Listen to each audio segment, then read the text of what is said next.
RTP. Ya está con nosotros don Ramón a esta hora de la mañana. Tenemos con nosotros vía Zoom al arquitecto Fernando Carrión, experto en seguridad. Hablaremos de los índices de seguridad y cómo blindar las fronteras. Bienvenido a la mañana en RTP. Gracias por acompañarnos. No, muchísimas gracias a ustedes. Un cordial saludo a la amplia audiencia que tiene. Me gustaría iniciar por el tema fronterizo. Hemos visto declaraciones del presidente Petro hablar que Ecuador no está preparado justamente para enfrentar el tema del narcotráfico. Él ha señalado que tienen controlada su producción de coca, y aquí la pregunta que me salta de todo esto es qué tan cierto es que Colombia tiene controlado la producción de coca, que tiene controlado a sus guerrillas, al narcotráfico, y que señala que las bandas delincuenciales o los grupos organizados transnacionales se las ven más difícil en Colombia sacar la droga, que tanto así que prefieren venir a Ecuador, que es un poco más, pues, más fácil y menos también cuidado, por alguna forma decirlo, dentro de sus puertos y otras vías por las cuales sale la droga. A ver, yo empezaría diciendo que parcialmente es cierto, y digo parcialmente porque el nivel de incremento del cultivo de coca ha sido bastante significativo en estos últimos años, y no solo del cultivo, sino también de la producción de cocaína, que esto ha conducido a que Colombia este rato tenga más o menos 3.000 toneladas de cocaína, que es el número más alto de toda la historia. Ahora que esté controlado dentro de Colombia, yo creo que es una cosa relativa con este dato que les estoy dando. Pero por otro lado, en el caso del Ecuador, a mí sí me llama la atención, o me falta más bien dicho, una política explícita antidrogas. Y aquí señalo algunas cosas. ¿Cuál es la política antidrogas que nosotros tenemos frente a la frontera con Colombia? ¿Cuál es la política de drogas que nosotros tenemos frente a la frontera con el Perú? Con el Perú, por ejemplo, tenemos tres temas complicados. Uno es específicamente la cocaína.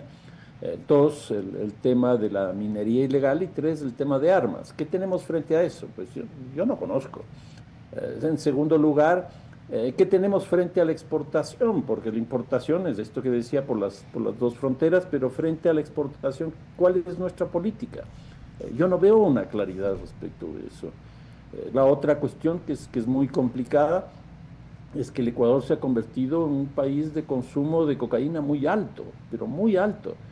Más o menos estamos consumiendo entre 70 toneladas al año, que incluso estoy haciendo un estudio para ver qué tanto significa per cápita eso, porque efectivamente los Estados Unidos es el que mayor consume en términos netos, pero los Estados Unidos tienen una población de 330, 340 millones de habitantes y nosotros tenemos solo 18. Y entonces por per cápita el nivel de consumo que nosotros tenemos es bastante alto. Y aquí, ¿cuál es la política que tenemos? ¿Es política de salud pública, política penal? Pues yo la verdad es que no la conozco. Frente al tema de lavado, me llama también poderosamente la atención por la falta explícita de políticas. El nivel de lavado en el Ecuador es superior al 4.5% del PIB, que es una cantidad pero infinitamente alta.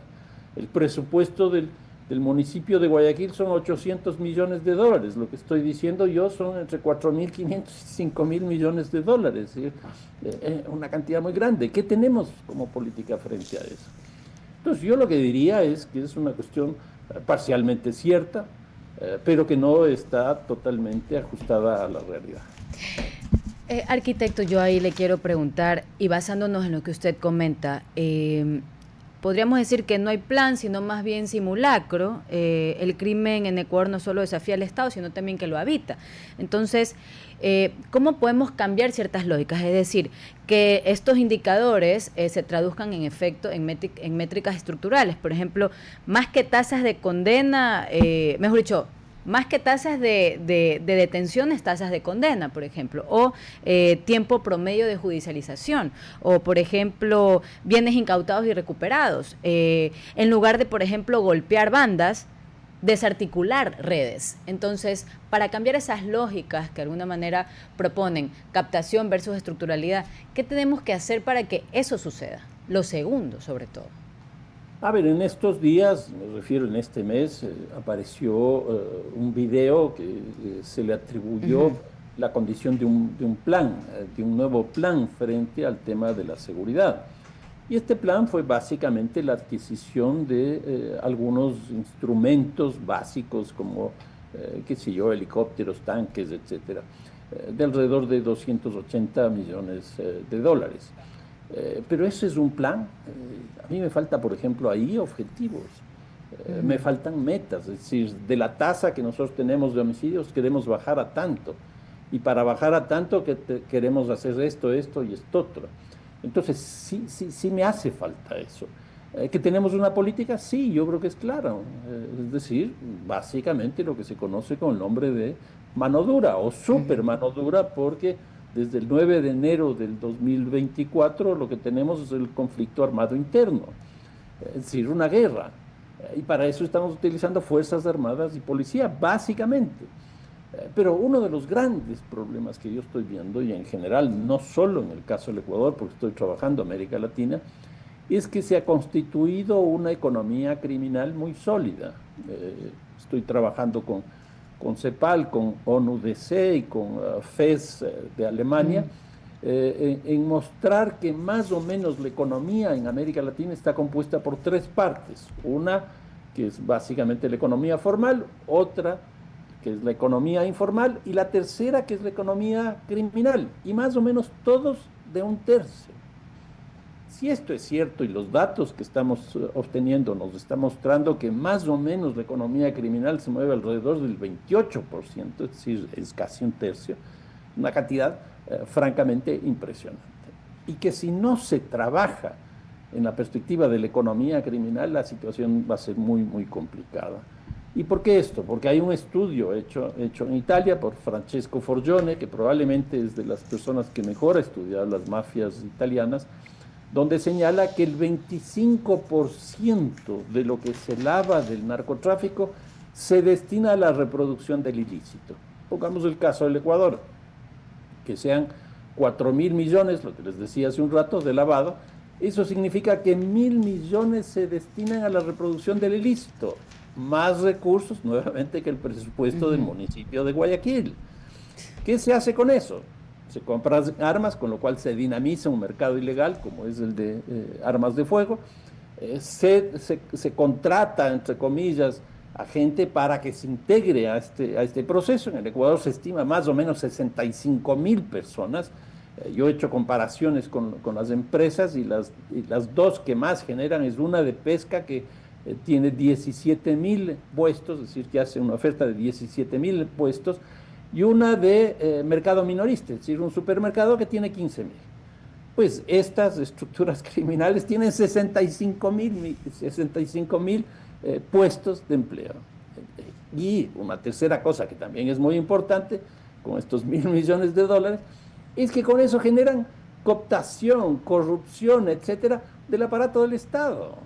Y entonces ahí están vinculados a las Fuerzas Armadas, a la policía, a la justicia, al Parlamento, al Ministerio, etcétera, etcétera. Y lo que estamos viendo, algo les escuchaba respecto del sistema de justicia, el sistema de justicia está absolutamente cooptado, absolutamente cooptado. Y uno de los problemas más complejos que tenemos a este rato es que cuando uno ve las encuestas de opinión pública, la instancia que ha perdido la mayor legitimidad de las instituciones públicas es justamente la justicia. ¿Y a qué está conduciendo esto? A que si a mí me roban, si a mí me secuestran, etcétera, etcétera, yo ya no denuncio porque yo ya no creo en la justicia. ¿Y eso a qué conduce? A la impunidad. ¿Y qué significa la impunidad? Significa entrar en una lógica de una causación circular. Es decir, ¿para qué voy a denunciar si no voy a tener justicia? Ese es el razonamiento mío. Pero el razonamiento criminal es, pues yo puedo hacer todo lo que me dé la gana porque no me va a pasar absolutamente nada. Y entonces el problema es mucho más complejo de lo que uno está suponiendo. Arquitecto, quisiera regresar un poco a la primera parte de la pregunta que le hacía. O la última, tal vez, en donde yo le decía, de verdad Ecuador no está preparado y usted dice, bueno, lo que dice Petro es una verdad parcial y usted señalaba que es lo que aún le falta al país. Pero ya que habla que usted está realizando un estudio a nivel regional, combino las dos cosas. ¿Qué tanto estamos preparados regionalmente? Ya no solamente para enfrentar la cocaína, sino también el fentanilo, una droga sintética que también camina para ser algo más de expansión en el país. Se han hecho ciertos decomisos de fentanilo.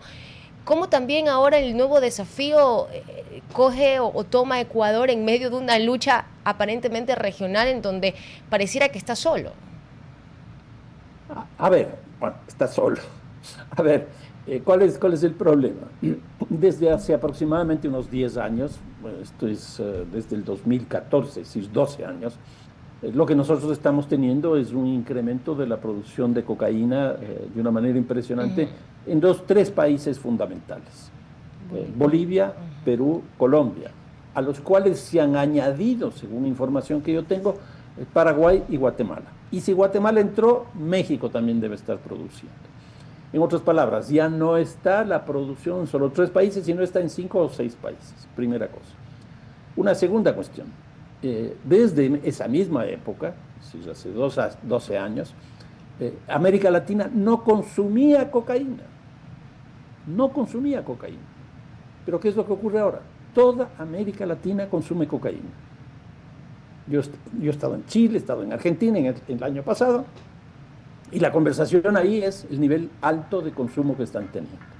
Entonces, hoy día consume Chile, hoy día consume Argentina, hoy día consume Brasil, que por cierto es el segundo país de consumo de cocaína del mundo. El Ecuador consume. ¿Y cómo se hizo esto? Pues el precio de la cocaína se cayó por la entrada precisamente del fentanilo en los Estados Unidos, y hubo una sobreproducción por también el tema del COVID. Y entonces el precio de la cocaína casi se cae a la tercera parte. ¿Qué es lo que hizo esta gente? Pues incrementar la demanda. Y entonces ya no solo se consumía cocaína en los Estados Unidos, sino que se empezó a consumir en Europa, África, Asia y América Latina. Y América Latina entró bajo una lógica muy sui generis y muy interesante, entre comillas, en el siguiente sentido: a las estructuras criminales locales ya no les pagan en dólares, sino que les pagan en droga. ¿Y eso a qué es lo que condujo?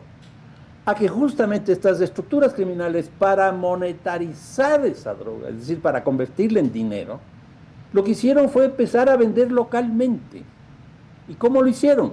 Primero regalando. ¿Dónde lo hicieron? A la entrada de los colegios, en los parques, y las regalaban. Y poco a poco fueron subiendo hasta ponerle en el precio real. Y este rato toda América Latina está consumiendo. Aquí, ¿cuál es el gran problema en términos del Ecuador? El Ecuador está muy bien localizado en términos de los países de producción de cocaína. Está entre Perú y Colombia, que son los más grandes productores de cocaína. Y está localizado entre los corredores más importantes del consumo o de la demanda de la cocaína. El uno, el Pacífico, hacia los Estados Unidos, y el otro, el río Amazonas, hacia el Brasil y por ahí hacia Europa y África. Pero ¿cuál es el gran problema que nosotros tenemos? Que no tenemos buenas relaciones con Colombia, y la mayor parte de la droga nos entra por Colombia. Y entonces no podemos tener políticas conjuntas. Yo les pregunto, ¿hace cuánto dejamos de tener los famosos gabinetes binacionales? Yo no recuerdo. La verdad es que yo no recuerdo. ¿Por qué? Porque no se han establecido. Y no es cuestión de este último mes, sino que esto ya tiene varios años. Entonces, nuestras relaciones con Colombia no son buenas y no podemos hacer políticas conjuntas. En segundo lugar, gran parte de la droga que se iba por el Caribe y que entraba por la Florida se cierra a partir del 2001 con los atentados terroristas en los Estados Unidos. Entonces ya no va por el Caribe. Por Caribe no va prácticamente nada de droga, porque ya no entra por la Florida, y se va más bien por México. Pero ¿qué es lo que ocurre? El Ecuador no tiene relaciones diplomáticas con México. ¿Qué política podemos establecer con México? Cero, ninguna. Y entonces, ¿qué es lo que está ocurriendo? Como no hay relaciones entre México y Ecuador, las relaciones entre los grupos criminales ha crecido notablemente, notablemente. Un país adicional que es muy importante para el Ecuador, como decía hace un momento, es el caso de Brasil. Pero con el Brasil no son malas las relaciones, pero no tenemos tampoco ninguna política de manera conjunta. No tenemos nada. Entonces, ¿qué es lo que nos queda? Pues la cooperación, y básicamente con los Estados Unidos, que es uno de los países que más consume, pero básicamente ese es el control del Pacífico. ¿Y qué es lo que estamos haciendo? Reproduciendo lo que hicimos en 1999, cuando el Ecuador se sumó al Plan Colombia, es decir, a lo que Colombia quería que se haga. Ahí nos sumamos nosotros. Hicimos la base militar de Manta. Tan es así que en el año 99, el presidente Maguad del Ecuador y el presidente Pastrana de Colombia firman ese acuerdo con los Estados Unidos. ¿Pero para qué era eso? Para el control del Pacífico. Eso no nos significó absolutamente nada en términos de seguridad dentro del país. Tan es así que la tasa de homicidios que nosotros teníamos en el 99 era de 13, y cuando sale la base militar 10 años después teníamos 18. Más bien se incrementó. Pero no tiene nada que ver en el incremento y en el decremento de la base militar de Manta, porque no tenía nada que ver con el tema de la seguridad acá. Y hoy día estamos reproduciendo básicamente lo mismo. Básicamente lo mismo. Arquitecto, le agradecemos muchísimo por habernos acompañado en la mañana en RTP, ya 7:30 de la mañana. Ha sido muy amable por acompañarnos. No, a ustedes, muchísimas gracias. RTP